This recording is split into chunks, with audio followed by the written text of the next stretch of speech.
داهاتی ئەم وێنانە کۆ دەکەینەوە بۆ نەخۆشانی نەخۆشخانەی نانەکەلی ئەمەش وا دەکات منداڵەکانمان لە ئێستاوە فێر بکەین کە ببەخشن فێرە بەخشین بن لە ڕێگەی ئەو کار و ئەو چالاکیانەی کە بە خۆیان ئەنجامی دەدەن.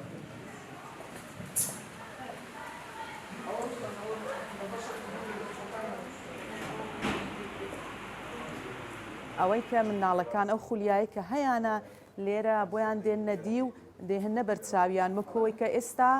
مناڵەکان هاتوونە و وێنانان کێشاوەتەوە ئەوەی دەمشکی خواندایە ئەوەی کە لە ناو دڵیانە هێناوەتە سەر وێنەکان ئەوە شتێکی زۆر زۆر گرنگ بوو بەلایمەوە بەلای هەموو دایک و بابەکانەوە لێرە.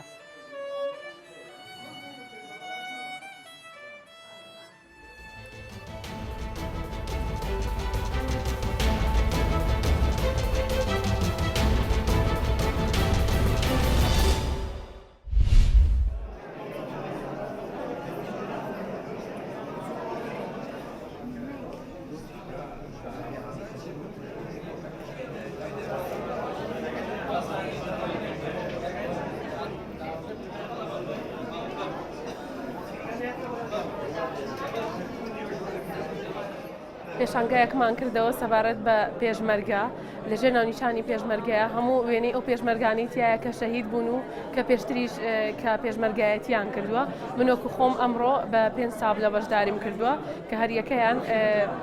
پێشمەرگەیەکیانە دروستم کردووە یەکێ لەو پێشمەرگانە کاک شەهید ئەیوب بوو کە یەکەم شەهیدی دەستی داعش بوو. بەشداریم کردو بە دوو تابلۆ تابلۆیەکی تەختیتە هێڵکێشانە ئی پێشمەرگەیەکی شەرفانەکانە زیاتر باسی ئازایەتی پێشمەرگەی ئافرەتەکەین تایە.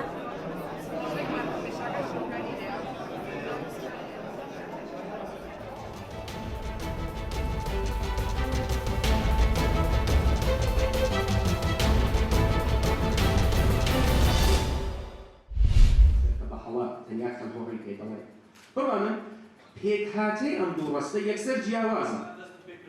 کە تا حدێک زمانی کوردی لە ئاستێکی زۆر زۆر بەرز دانیشانداوە کۆتایی بەو تێگەیشتانە هێناوە کە زمانی کوردی نەزمانی زانستە نەزمانی هەڵدەستین بە سازانی سەمپۆزیۆمی دەوڵەتی لەم ڕۆژەدا بە مەبەستی بەرزڕاگرتنی ڕۆژی جیهانی زمانی دایک چونکە ئێمەش وەکو نەتەوەی کورد زمانی خۆمان هەیە ئەمەشیان بە بانکشتکردنی چەند شارەزاییەکی زمانە لە ناوەوەی کوردستان و لە دەرەوەی کوردستان کە چەند قسەکەرێکمان هێناوە قسە لەسەر زمانی دایک ئەکەن. ئەمە ئیتیفاقێکە ڕووداوێکە گۆڕانێکە کە بە پێی ڕێزگرتن لە ڕۆژی جیهانی زمانی دایکی بەم شێوە یعنی بە شێوەی سمپۆزیۆم هەیە کە لە زانکۆکانی جۆر بەجۆرەوە لە حرێم و هەروەها لە ئێرانیش تاخریکە بڕێوەچێ کارێکی زۆر زۆر گەورە و زۆر زۆر باشە. مەجالی اختصاصی خۆیدا باشترین سەرچاوە سوود لێ وەردەگرێتەوە بەڵام حقیقەت ئەگەر بتوانم بڵێم دەتوانم لەم لەسەری و لەسەر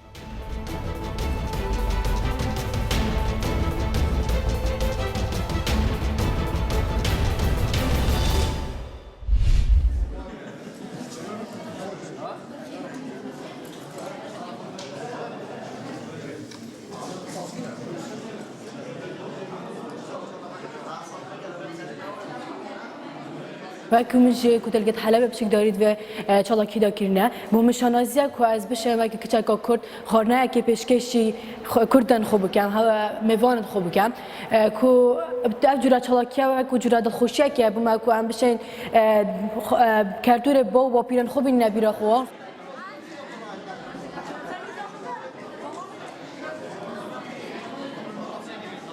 ئەف بگەمە دروستکردنا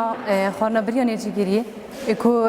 از حس کم که پشتیداری یعنی هر مشابه کو سردمه با پیرید ما اف خونه ها درست کردن و مدرسه جی اف ها یا بردام بید کو چالاکی بهنه نکردن.